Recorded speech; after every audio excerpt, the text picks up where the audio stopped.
ચાલો બાળકો, પ્રકરણ નંબર 12 વનસ્પતિઓમાં પ્રજનન.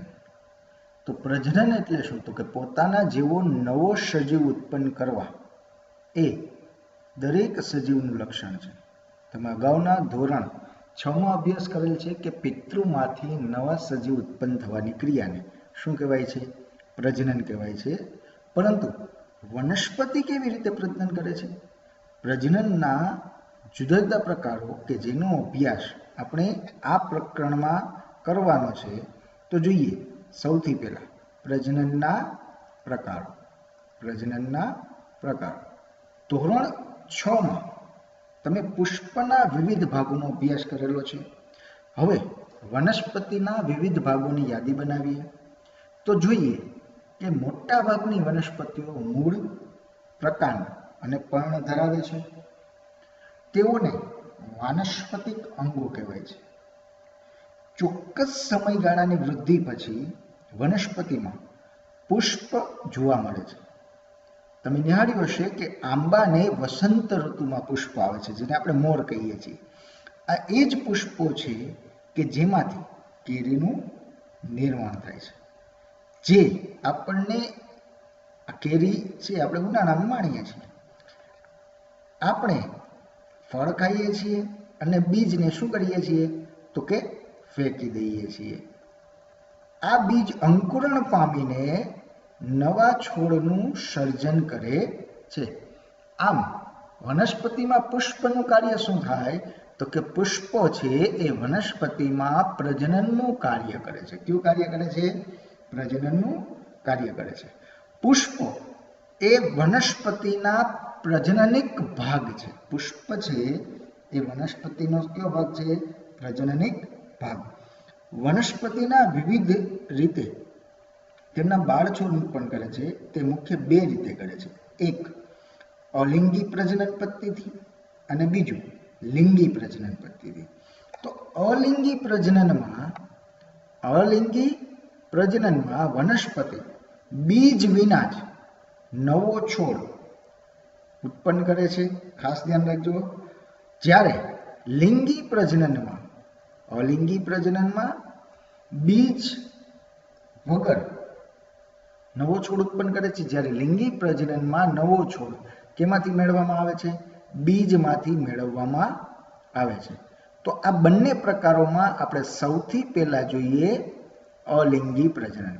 તો અલિંગી પ્રજનનમાં નવો છોડ બીજમાંથી મેળવાતો નથી. ખાસ ધ્યાન રાખજો, બીજમાંથી મેળવાતો નથી. વાનસ્પતિક પ્રજનન આ એક પ્રકારનું અલિંગી પ્રજનન છે કે જેમાં નવો છોડ એ મૂળ, પ્રકાંડ, પર્ણ અને કલિકામાંથી ઉત્પન્ન થાય છે. અહીં પ્રજનન એ વાનસ્પતિક ભાગો દ્વારા થતું હોવાથી તેને વાનસ્પતિક પ્રજનન કહેવાય છે. શું કહેવાય છે? વાનસ્પતિક પ્રજનન. હવે આપણે જોઈએ પ્રવૃત્તિ નંબર 12.1. તમારે શું કરવાનું છે? તો કે ગુલાબ અને ચંપાની ડાળીને ગાંઠો કાપી લો. ગાંઠ કોને કહેવાય એ તમને જો અહીંયા દર્શાવેલું છે. આ ટુકડાને કલમ કહેવાય છે. આ જે ટુકડો તૈયાર થયો એને શું કહેવાય છે? કલમ કહેવાય છે. આ કલમને જમીનમાં દાટો. ગાંઠ એ પ્રકાંડ અથવા તો ડાળીનો એ ભાગ છે કે જેમાં પર્ણ ઉદ્ભવે છે. આ કલમને રોજ પાણી આપો. હવે જો આ કલમને આપણે શું કરી દીધું? જમીનમાં દાટી દીધી. ધીમે ધીમે તેમાં વૃદ્ધિ થશે. મૂળને બહાર આવતા અને પર્ણને ઉગતા કેટલાક દિવસો લાગશે. તેનું નિરીક્ષણ કરવાનું છે અને નોંધ કરવાની છે. આવી જ પ્રવૃત્તિ તમારે કેમાં કરવાની છે? અડુની વેલમાં. અડુની વેલને ખાસ ધ્યાન રાખજો બાળકો. અડુની વેલ તમે જોઈ જ હશે બાળકો. અડુની વેલ છે એને ખાસ હું જે બોલું છું એમાં ખાસ કાળજી રાખજો બાળકો. અડુની વેલને કાચની બોટલમાં પાણી ભરી અને તેમાં તેનો આ જે ભાગ છે, ગાંઠવાળો જે ભાગ છે તે મૂકી દેશો તો તમે જોશો કે ધીમે ધીમે તેમાં મૂળનું નિર્માણ થશે.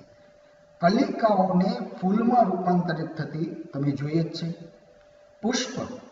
પુષ્પકલિકા ઉપરાંત કક્ષમાં કલિકાઓ જોવા મળે છે. શું જોવા મળે છે? કક્ષમાં કલિકાઓ જોવા મળે છે. કક્ષ એટલે કે પર્ણનું પ્રકાંડ. સાથેનું જોડાણ જો અહીંયા દર્શાવેલું છે કક્ષ પર્ણનું પ્રકાંડ સાથેનું જોડાણ. અહીંયા આપણને કક્ષ કલિકા જોવા મળે છે. શું જોવા મળે છે? કક્ષ કલિકા, જેમાંથી પ્રરોહનું નિર્માણ થાય છે. આ કલિકાને વાનસ્પતિક કલિકા કહેવાય છે. કલિકા એક ટૂંકું પ્રકાંડ છે કે જે અપરિપક્વ આચ્છાદિત પર્ણો ધરાવે છે. વાનસ્પતિક કલિકાઓ પણ નવા છોડનું સર્જન કરે છે. આ વાનસ્પતિક કલિકાઓ છે એ પણ નવા છોડનું શું કરે છે? સર્જન કરે છે. હવે ત્યાંથી આપણે આગળ જઈએ પ્રવૃત્તિ નંબર 12.2. તો એમાં આપણને એવું કીધું છે કે એક તાજું બટાટું લો, તેના પરના ડાઘા ચાંઠા બિલોડી કાચની મદદથી નિહાળો. તમને તેમાં કલિકાઓ જોવા મળશે. જો આ ભાગ છે, આ ડાઘાઓ આવા જોવા મળે, તેમાં તમને કલિકાઓ જોવા મળશે. આ ડાઘા કે ગાંઠને શું કહેવાય છે? આંખ કહેવાય છે. આ ભાગને શું કહીએ છીએ આપણે? આંખ કહીએ છીએ. જો આ ભાગ છે એને પણ આંખ કહેવાય. બટેટાને નાના ટુકડાઓમાં એવી રીતે કાપો કે જે દરેકમાં આંખ હોય અને તે ટુકડાઓને જમીનમાં દાટો. દરરોજ તેઓને પાણી આપો અને તેમાંથી તો વિકાસ નિહાળો. તમને શું જોવા મળે છે? તો તેમાંથી ધીમે ધીમે આવી કલિકાઓ નિર્માણ પામશે. જો ખાસ ધ્યાન રાખજો, આવી કલિકાઓ નિર્માણ પામશે અને ત્યારબાદ મૂળનું નિર્માણ થશે અને નવા છોડનું વૃદ્ધિ થશે. આવી જ રીતે બાળકો બીજી આકૃતિ છે આપણી પાસે. જો આ આકૃતિ કેની છે બાળકો? તો કે આદુ છે. આદુની. તો આદુમાં પણ આ જ જો આદુમાં શું છે? અહીંયા મૂળ દેખાય છે, અહીંથી નવો છોડ છે વિકાસ થાય છે.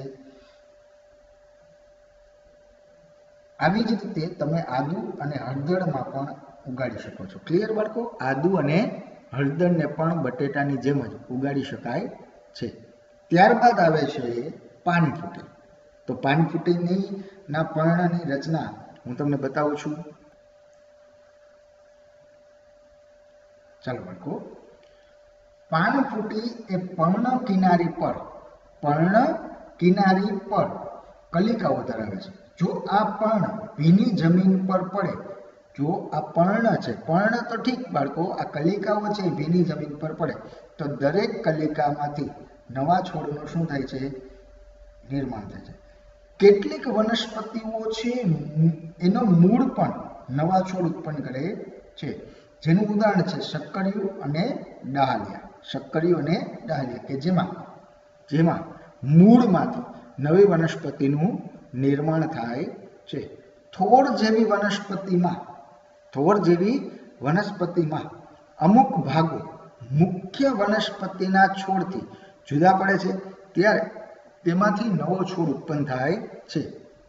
દરેક છૂટો પડેલો ભાગ એ નવા છોડનું શું કરે છે બાળકો? તો કે નવા છોડનું સર્જન કરે છે. વાનસ્પતિક પ્રજનન દ્વારા ઉગતી વનસ્પતિઓ ઉગવા માટે ખૂબ ઓછો સમય લે છે. જો ખાસ ધ્યાન રાખજો, વાનસ્પતિક પ્રજનન દ્વારા ઉગતી વનસ્પતિ ઉગવા માટે ખૂબ ઓછો સમય લે છે અને બીજમાંથી ઉગતી વનસ્પતિ કરતાં તેમાં ફૂલ અને ફળો ખૂબ જ ઝડપથી આવે છે. એનું કારણ છે કે વાનસ્પતિક પ્રજનન છે એ જે તે વનસ્પતિના અંગોનો જ એક ભાગ છે. જ્યારે બીજમાંથી જે વનસ્પતિ ઉગે છે, બીજમાંથી જ્યારે અંકુરણ થાય ત્યારે બીજની ઉંમર શરૂ થાય. આપણે કહીએ ને, બીજનો 1 દિવસ 2 દિવસ, નવા છોડનો 1 દિવસ. જ્યારે વનસ્પતિના કોઈ ભાગ છે એની કલમ કરવામાં આવે અથવા તો તેમાંની નિર્માણ પામેલી કલિકાઓનો ઉપયોગ કરવામાં આવે તો એ ઝડપથી વૃદ્ધિ અને વિકાસ પામે છે. તેઓ એક જ પિતૃ છોડમાંથી ઉત્પન્ન થતા હોવાથી નવા છોડ અદલ પિતૃ જેવા જ જોવા મળે છે. કેના જેવા જોવા મળે? પિતૃ જેવા. આ પ્રકરણમાં આગળ જતા તમે અભ્યાસ કરશો કે લિંગી પ્રજનન દ્વારા ઉદ્ભવતો છોડ એ બંને છોડના લક્ષણ ધરાવે છે. વનસ્પતિમાં લિંગી પ્રજનન દ્વારા બીજ ઉત્પન્ન કરે છે. જ્યારે અત્યારે આપણે ચર્ચા કરીએ છીએ તેમાં ક્યાંય બીજની ચર્ચા આવતી નથી. હવે વાત છે કલિકા સર્જન. તો કલિકા સર્જનની આકૃતિ તમને અહીંયા દર્શાવેલી છે. જુઓ, કલિકા સર્જન દ્વારા ઈસ્ટમાં પ્રજનન. તો આ ઈસ્ટ શું છે? તો કે એક પ્રકારની ફૂગ છે. એક પ્રકારની શું છે? ફૂગ. ઈસ્ટ જેવા નાના સજીવો માત્ર સૂક્ષ્મદર્શક યંત્રો દ્વારા જોઈ શકાય છે. તેઓને જો પૂરતા પ્રમાણમાં પોષક તત્વો આપવામાં આવે તો તેઓ વૃદ્ધિ પામે છે અને અમુક કલાકે બહુગુણિત થાય છે. ઈસ્ટ એ એકકોષી સજીવ છે. હવે જોઈએ કે કેવી રીતે ઈસ્ટમાં સંખ્યામાં વધારો થાય છે. તો કે ઈસ્ટ કેક કે ઈસ્ટ પાવડર બેકરી કે દવાની દુકાનેથી બજારમાં ઉપલબ્ધ છે. એક ચપટી ઈસ્ટ લો અને તેને પાણી ભરેલા વાસણમાં મૂકો. તેમાં 1 ચમચી ખાંડ લો અને તેને હલાવીને દ્રાવ્ય કરો. તેને ઓરડાની હૂંફાળી જગ્યા પર મૂકો. 1 કલાક પછી કાચની સ્લાઇડ પર આ દ્રાવણનું એક ટીપું લઈ સૂક્ષ્મદર્શક યંત્રની મદદથી તમે નિહાળશો તો તમે જોશો કે ઈસ્ટ છે એના નવા સર્જાયેલા કોષો જોવા મળશે. ઈસ્ટના કોષો એક નાનું બલ્બ જેવું પ્રલંબન જોવા મળે છે. જુઓ, વિકસિત કલિકા અહીંયા બતાવેલી છે. આ ઈસ્ટનો કોષ છે, એમાં અહીંથી નવી કલિકાઓ વિકસિત થાય છે, જેને પ્રલંબન જોવા મળે છે, જેને કલિકા કહેવાય છે. કલિકા ધીમે ધીમે વિકાસ પામે છે અને પિતૃકોષથી પછી શું થઈ જાય છે? અલગ થઈ જાય છે અને નવા કોષ તરીકે વર્તે છે. નવો કોષ વૃદ્ધિ પામી પુખ્ત બને છે અને ફરીથી તેમાં આ પ્રક્રિયાનું પુનરાવર્તન થાય છે. કેટલીક વાર બીજી કલિકાઓ મુખ્ય કલિકામાંથી સર્જાઈ કલિકાની સાંકળ બનાવે છે. આ એક કલિકાનું નિર્માણ થયું છે, પણ ઘણી વખત એકી સાથે 1, 2, 3, 4 આવી રીતે લાંબી સાંકળ બનાવે છે. જો આ પ્રક્રિયા ચાલુ જ રહે તો થોડા સમયમાં વિશાળ સંખ્યામાં ઈસ્ટના કોષો આપણને જોવા મળે છે. હવે અહીંયા આપણે નવું ભણવાનું છે અવખંડન. કલિકા સર્જન ભણી લીધું, હવે આપણે ભણવાનું છે અવખંડન. તો તળાવમાં અથવા તો સ્થિર પાણીમાં તમે લીલા ચીકણો જથ્થો જોયો હશે, જેને આપણે શેવાળ એટલે કે લીલ કહીએ છીએ. જ્યારે પાણી અને પૂરતા પોષક તત્વો મળી રહે છે ત્યારે લીલ ઉગે છે અને વિખંડન દ્વારા 2 કટકા થયા. જુઓ, વિખંડન થયું. વિખંડન દ્વારા તે ખૂબ જ ઝડપથી બહુગુણિત થાય છે. લીલનો તંતુ 2 કે તેથી વધુ ટુકડાઓમાં તૂટે છે. આ તંતુ કે ટુકડાઓ નવા વ્યક્તિગત તંતુ તરીકે વર્તે છે. આ પ્રક્રિયા ચાલુ રહે છે અને ટૂંકા સમયગાળા દરમિયાન વિશાળ વિસ્તારને શું કરી દે છે? ઢાંકી દે છે. હવે જુઓ, આ એક લીલ હતી, એમાંથી 2 નવી લીલ નિર્માણ પામે. પછી માની લઈએ કે અહીંથી તૂટી જાય તો આ 2 અલગ થઈ ગઈ, અહીંથી તૂટી જાય તો આ 2 અલગ થઈ ગઈ. તો કેટલી લીલ થઈ? 4 લીલ થઈ. હવે એ પોતાની રીતે વૃદ્ધિ અને વિકાસ પામશે. વૃદ્ધિ અને વિકાસ પામશે એટલે આ થઈ ગયું અવખંડન. હવે ખાસ બાળકો ધ્યાન રાખો કે અત્યારે તમે જે અભ્યાસ કરો છો એ જ અભ્યાસ છે એ તમારે ધોરણ 10માં આવવાનો છે, એટલે ખાસ કાળજી રાખજો બાળકો, ખાસ તમે કાળજી રાખજો. હવે નવો મુદ્દો છે બીજાણુ સર્જન. કયો છે? બીજાણુ સર્જન. તો પ્રકરણ 1માં આપણે શીખી ગયા છીએ કે હવામાં હાજર બીજાણુઓ દ્વારા બ્રેડના ટુકડા ઉપર ફૂગ ઉગી નીકળે છે. તો બીજાણુઓ અહીંયા દર્શાવેલા છે. જુઓ, બીજાણુ. અને આ બાજુની આકૃતિમાં શું બતાવેલું છે? બીજાણુ ધાની. શું દર્શાવેલું છે? બીજાણુ ધાની. બ્રેડના ટુકડા પર કપાસ જેવા તાંતણા જોઈ શકાય છે. તમે બિલોડી કાચની મદદથી જોશો તો બ્રેડના ટુકડા ઉપર કપાસ જેવા તાંતણાઓ જોઈ શકાય છે. જ્યારે બીજાણુ મુક્ત થઈ તે હવામાં તરતા રહે છે ત્યારે તે ખૂબ જ હલકા હોવાથી ખૂબ લાંબુ અંતર કાપે છે. બીજાણુ અલિંગી પ્રજનન અંગ છે. દરેક બીજાણુ સખત રક્ષણાત્મક આવરણનું કવચ ધરાવે છે, જે ઊંચા તાપમાને અને ઓછા ભેજમાં પણ ટકી રહે છે. તેથી તેઓ લાંબા સમય સુધી અસ્તિત્વ ધરાવે છે. જ્યારે અનુકૂળ સંજોગો પ્રાપ્ત થાય ત્યારે બીજાણુ અંકુરણ પામે છે. આ બીજાણુ ધાની છે તે રક્ષણાત્મક એક કવચ છે. આ કવચ તૂટી જશે, યોગ્ય જગ્યા મળશે, યોગ્ય સમયગાળો આવશે ત્યારે આ કવચ તૂટી જશે અને આ બીજાણુઓ છે એ વૃદ્ધિ અને વિકાસ કરવા માટે, અંકુરણ પામવા માટે તૈયાર થશે અને એક નવા જ સજીવ તરીકે વિકાસ પામે છે. હવે આવું જ છે, આ મોસની આકૃતિ બતાવેલી છે. કેની આકૃતિ બતાવેલી છે? મોસની. બીજી એનું ઉદાહરણ છે હંસરાજ. તો હંસરાજ છે, આ હંસરાજના પર્ણમાં તમને અહીંયા બીજાણુઓ જોવા મળે છે. અહીંયા આ જે ઉપસી ગયેલો ભાગ છે તેને બીજાણુ ધાની કહેવાય. આ બીજાણુ ધાનીની અંદર બીજાણુઓ આવેલા હોય છે અને જે પર્ણની અંદર બીજાણુ ધાને આવેલી હોય તે પર્ણને શું કહેવાય બાળકો? તો કે બીજાણુ પર્ણ કહેવાય. શું કહેવાય? બીજાણુ પર્ણ કહેવાય છે. આ ખાસ યાદ રાખજો, બીજાણુ ધાની વનસ્પતિના જે પર્ણ પર આવેલી હોય તે પર્ણને કેવું કહેવાય છે? બીજાણુ પર્ણ. આ આપણે અલિંગી પ્રજનન અહીંયા પૂરું કરીએ છીએ. હવે આપણે જોઈએ લિંગી પ્રજનન. હવે જુઓ, લિંગી પ્રજનનમાં તમે પુષ્પની રચના તમે અગાઉ ભણી ગયા છો. તેમાં વજ્રપત્ર, દલપત્ર, પુંકેસર અને સ્ત્રીકેસર આ અંગોને તમે ભણી ગયા છો. પુંકેસર છે એને નર પ્રજનન અંગ કહેવાય છે અને સ્ત્રીકેસર છે તેને માદા પ્રજનન અંગ કહેવાય છે. હવે પ્રવૃત્તિ દ્વારા આપણે પુંકેસરને અને સ્ત્રીકેસરને સમજવાનો પ્રયત્ન કરીએ. હવે જુઓ, સરસવ, જાસૂદ, પેટુનિયા એમાંથી કોઈ પણ એક પુષ્પ લો અને તેના પ્રજનન અંગોને અલગ કરો. તેના પુંકેસર અને સ્ત્રીકેસરનો અભ્યાસ કરો. જે ફૂલો માત્ર ને માત્ર સ્ત્રીકેસર અથવા તો માત્ર પુંકેસર ધરાવે છે તેને એકલિંગી પુષ્પ કહેવાય છે અને જે ફૂલો સ્ત્રીકેસર અને પુંકેસર બંને ધરાવે છે તેને દ્વિલિંગી પુષ્પ કહેવાય છે. મકાઈ, પપૈયા અને કાકડી આ એકલિંગી પુષ્પ ધરાવે છે, જ્યારે સરસવ, ગુલાબ, પેટુનિયા આ બધા કેવા છે? તો કે દ્વિલિંગી પુષ્પ ધરાવે છે. બંને નર અને માદા એકલિંગી પુષ્પો એક જ અથવા તો જુદા જુદા છોડ પર પણ હોઈ શકે. હવે પરાગાશય અને પુંકેસરના તંતુને ઓળખી શકો છો. તો આ ભાગ છે, જો અહીંયા તમને આકૃતિમાં દર્શાવેલું છે ટોચનો ભાગ, તેને શું કહેવાય? પરાગાશય. આ છે આખો તંતુ છે અને આ આખી રચનાને શું કહેવાય છે? પુંકેસર કહેવાય છે. અને ખાસ ધ્યાન રાખજો બાળકો કે પરાગરજ છે, પરાગાશયમાં પરાગરજ આવેલી હોય તે આછા પીળા રંગની હોય.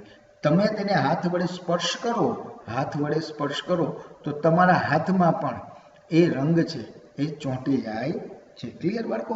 આ થયું પુંકેસરની વાત. હવે વાત કરીએ સ્ત્રીકેસર. કેની વાત કરીએ? સ્ત્રીકેસર.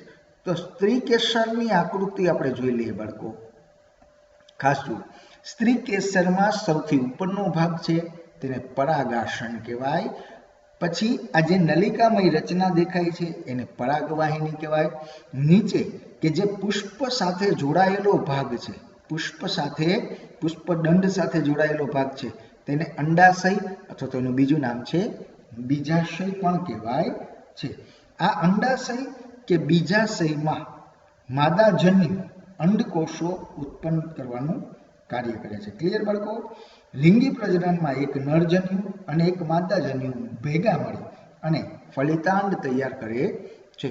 હવે બાળકો ખાસ જોવાનું છે કે પરાગરજ છે, ખાસ જુઓ, મારી વાત સાંભળો ખાસ. પરાગરજ છે એ પુંકેસરમાંથી સ્ત્રીકેસરના પરાગાસન ઉપર કેવી રીતે આવે છે?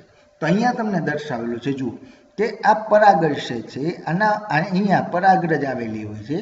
આ પરાગરજ હવા, પવનને કારણે, વરસાદને કારણે, પાણીને કારણે અથવા તો કોઈ કીટક છે અહીંયા બેસે અને તેના પગ ઉપર આ પરાગરજ ચોંટી જાય. હવે કીટક ઉડતું એ જ પુષ્પના પરાગાસન ઉપર પરાગરજને સ્થાપિત કરે તો તેને કહેવાય જે છે ને પરાગરજનું પરાગાશય પરથી પરાગાસન પર આવવાની ક્રિયાને કઈ ક્રિયા કહેવાય? પરાગનયનની ક્રિયા કહેવાય. પરાગનયન. પણ જે પુષ્પની પરાગરજ હોય તે જ પુષ્પના પરાગાસન ઉપર સ્થાપિત થવાની ક્રિયાને સ્વપરાગનયન કહેવાય. શું કહેવાય? સ્વપરાગનયન. માની લઈએ કે કીટક છે આ પુષ્પની પરાગરજને બીજા પુષ્પના પરાગાસન ઉપર સ્થાપિત કરે છે અથવા તો પવનને કારણે આ પરાગરજ ઉડી અને આ પરાગાસન ઉપર સ્થાપિત થાય છે. તો આ ઘટનાને કહેવાય પરપરાગનયન, પરપરાગનયનની ઘટના. ક્લિયર બાળકો? પરાગરજનું પરાગાસન ઉપર સ્થાપિત થવું એટલે શું કહેવાય? પરાગનયનની ક્રિયા કહેવાય છે. સામાન્ય રીતે પરાગરજ છે એ સખત રક્ષણાત્મક કવચ ધરાવે છે જે તેને સુકાઈ જતા અટકાવે છે. પરાગરજ હલકી હોવાને કારણે તે સરળતાથી પવન અથવા પાણી દ્વારા વહન પામે છે. જીવજંતુઓ પુષ્પની મુલાકાત લે છે અને તેઓના શરીર પર પરાગરજ લઈ અને પરાગાસન પર સ્થાપિત કરે છે. કેટલીક પરાગરજ તે જ પ્રકારના પુષ્પના પરાગાસન પર સ્થાપિત થાય છે. પરાગાશયમાંથી પરાગરજનું પરાગાસન તરફનું વહનને શું કહેવાય છે?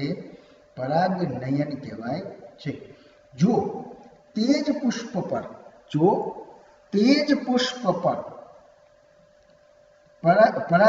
પરાગાસન પર સ્થાપિત થાય તો તેને સ્વપરાગનયન કહેવાય.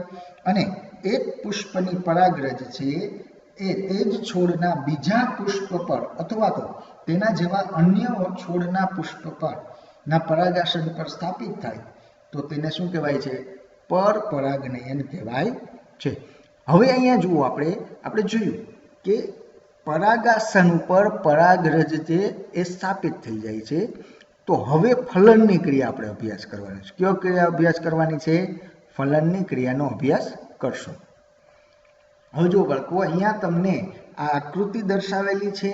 આ આકૃતિ કેની છે? તો કે સ્ત્રીકેસરની છે. કેની છે? સ્ત્રીકેસરની. અહીંયા અંડકોષ આવેલો છે એટલે કે આ આખું બીજાશય છે અથવા તો અંડાશય છે. આ પરાગાસન છે. પરાગાસન ઉપર આપણે પરાગરજ છે સ્થાપિત થયેલી અભ્યાસ કર્યો. જેવી પરાગરજ છે પરાગાસન ઉપર સ્થાપિત થાય એટલે પરાગવાહિનીની અંદર એક પરાગનલિકાનું નિર્માણ થાય. પરાગનલિકાનું નિર્માણ થાય. આ પરાગનલિકા ધીમે ધીમે વિકાસ પામે, વૃદ્ધિ પામે અને ક્યાં સુધી પહોંચે? તો કે બીજાશય સુધી પહોંચે કે જ્યાં અંડકોષો આવેલા છે. આ પરાગનલિકામાંથી પરાગરજ છે એ વહન પામી અને ક્યાં સુધી પહોંચે છે? તો કે બીજાશયમાં આવેલા અંડકોષ સુધી પહોંચે છે. હવે અંડકોષ સુધી પહોંચે એટલે અંડકોષ સાથે છે પરાગરજ છે એ ફલનની ક્રિયા શરૂ કરશે અને ફલિતાંડનું નિર્માણ કરશે. કેનું નિર્માણ કરશે? અહીંયા આપેલું જ છે, ફલિતાંડનું નિર્માણ કરશે. આ ફલિતાંડનું નિર્માણ થઈ જાય એટલે નવા કોષની વૃદ્ધિ ચાલુ થઈ જાય. નવા કોષની શું થઈ જાય? વૃદ્ધિ ચાલુ થઈ જાય. ચાલો, જન્યુઓના સંયુગ્મનથી રચાતા કોષને શું કહેવાય છે? તો કે ફલિતાંડ કહેવાય છે. નરજન્યુ અને માદા જન્યુનું સંયુગ્મન થવાની ક્રિયાને ફલન કહેવાય છે. ફલિતાંડ ત્યારબાદ વૃદ્ધિ પામે અને ભ્રૂણમાં વિકાસ પામે છે. હવે જુઓ, ભ્રૂણનો વિકાસ શરૂ થઈ ગયો. ભ્રૂણનો વિકાસ થાય એટલે ફળ અને બીજનું નિર્માણ થાય. ફલન પછી અંડાશય ફળમાં પરિણમે છે અને પુષ્પના બીજા ભાગો ખરી પડે છે. ફળ એ પાકી ગયેલું અંડાશય છે. અંડકોમાંથી બીજ નિર્માણ પામે છે. બીજ રક્ષણાત્મક બીજાવરણમાં ભ્રૂણ ધરાવે છે. કેટલાક ફળો છે માંસલ અને રસાળ હોય છે, જેવા કે કેરી, સફરજન અને નારંગી. કેટલાક ફળો કઠણ અને શુષ્ક હોય છે, જેવા કે બદામ અને અખરોટ. આ બંનેની આકૃતિ આપણે જોઈ લઈએ. આ આકૃતિ આપણને સફરજનની બતાવેલી છે. તો અહીંયા બીજ આવેલા છે અને આ ભાગ છે આ વધારાનો તેનો રક્ષણાત્મક ભાગ છે, આ પ્રમાણમાં પોચો હોય. જ્યારે આ બદામ છે, બદામનું આવરણ જ પોતે કેવું હોય? કઠણ. કેવું આવરણ ધરાવે છે? કઠણ આવરણ ધરાવે છે. હવે બીજનો ફેલાવો કેવી રીતે થાય એની આપણે ચર્ચા કરવાની છે. આ બીજ છે, બીજ નિર્માણ તો થઈ ગયું, તો આ બીજનો ફેલાવો છે એ કેવી રીતે થાય છે? તો કે કુદરતમાં એક જ પ્રકારના પુષ્પો જુદી જુદી જગ્યાએ ઉગે છે, કારણ કે બીજ જુદી જુદી જગ્યાએ ફેલાય છે. ક્યારેક તમે જંગલમાં કે ખેતરમાં કે બગીચામાંથી ચાલતા જોયું હશે કે કેટલાક બીજ અથવા તો ફળો તમારા કપડાને ખાસ ધ્યાન રાખો ચોંટે છે. શું તમે જાણવાનો પ્રયત્ન કરો છો કે આ બીજ તમારા કપડાને કેવી રીતે ચોંટે છે? તો તેના માટે ખાસ ધ્યાન રાખજો બાળકો કે જો એક જ વનસ્પતિના બધા જ બીજ એક જ જગ્યા પર પડે તો બધા જ ત્યાં વૃદ્ધિ પામે. તો તમે વિચારો શું થાય? તો કે અહીં સૂર્યપ્રકાશ, પાણી, ખનિજ ક્ષારો અને જગ્યા માટે સખત સ્પર્ધા જોવા મળે છે. પરિણામે આ બીજ તંદુરસ્ત વનસ્પતિ તરીકે વૃદ્ધિ પામી શકતું નથી. વનસ્પતિના બીજને ફેલાવાની પ્રક્રિયા દ્વારા ફાયદો થાય છે. તે વનસ્પતિ અને કૂંપણોમાં સૂર્યપ્રકાશ, પાણી અને ખનિજ ક્ષારોની સ્પર્ધાને શું કરે છે? અટકાવે છે. તે વનસ્પતિને નવી વસાહતમાં બહોળો ફેલાવો કરવાની તક આપે છે. બીજ અને ફળો એ પાણી, પવન તથા પ્રાણીઓ દ્વારા વનસ્પતિથી દૂર લઈ જાય છે. પાંખોવાળા બીજ જેવા કે સરગવો અને મેપલ. સરગવો અને મેપલ જોઈએ આપણે. પાંખોવાળા બીજ, પહેલો છે એ સરગવો છે અને બીજો છે એ મેપલ છે. ક્લિયર બાળકો? ઘાસના હલકા બીજ અને અથવા આંખના રોમમય બીજ અને સૂર્યમુખીના રોમમય બીજ. હજુ આંખ એટલે કે મદારના રોમમય બીજ છે અહીંયા દર્શાવેલા છે. સૂર્યમુખીનું રેસામય બીજ અહીંયા દર્શાવેલું છે. આ શું થશે? તો કે પવન દ્વારા દૂરના સ્થળ સુધી લઈ જવાય છે. કેટલાક બીજ પાણી દ્વારા પણ ફેલાય છે. નાળિયેરીમાં જોવા મળે છે. ખાસ ધ્યાન રાખજો. તેમ આ ફળો અથવા તો બીજ સામાન્ય રીતે પોચા અને તાંતણા જેવા બાહ્ય આવરણના સ્વરૂપમાં વિકાસ પામે છે. કેટલાક બીજ પ્રાણીઓ દ્વારા ફેલાય છે. કેટલાક બીજ છે એ પ્રાણીઓ દ્વારા ફેલાય છે. ખાસ કરીને જેમાં બીજ કાંટાળું હોય અને હૂક જેવી રચના ધરાવે, જે પ્રાણીઓના શરીર સાથે જોડાઈ દૂરના સ્થળ સુધી જાય છે. જેમ કે ગાડરિયું આકૃતિમાં તમને દર્શાવેલું છે અને યુરેનિયમ. કેટલાક બીજનું વિકિરણ ત્યારે જ થાય છે કે જ્યારે ફળ ઝટકાથી ફૂટે છે. આ બીજ પિતૃ વનસ્પતિથી ખૂબ જ દૂર સુધી ફેંકાઈ જાય છે, જે એરંડા અને બાલસમમાં જોવા મળે છે. શું થઈ જાય? ઝટકા સાથે બીજનું આવરણ તૂટે અને એને કારણે બીજ છે એ દૂરના અંતર સુધી ફેંકાઈ જાય છે. અહીંયા આપણું આ પ્રકરણ પૂર્ણ થાય છે બાળકો. તમારે આ પ્રકરણના પ્રશ્ન જવાબ છે એ લખી લેવાના છે અને ખાસ તૈયારી કરી લેજો, કારણ કે આપણે પરીક્ષામાં આ પ્રશ્નો આપણને આવડવા જોઈએ.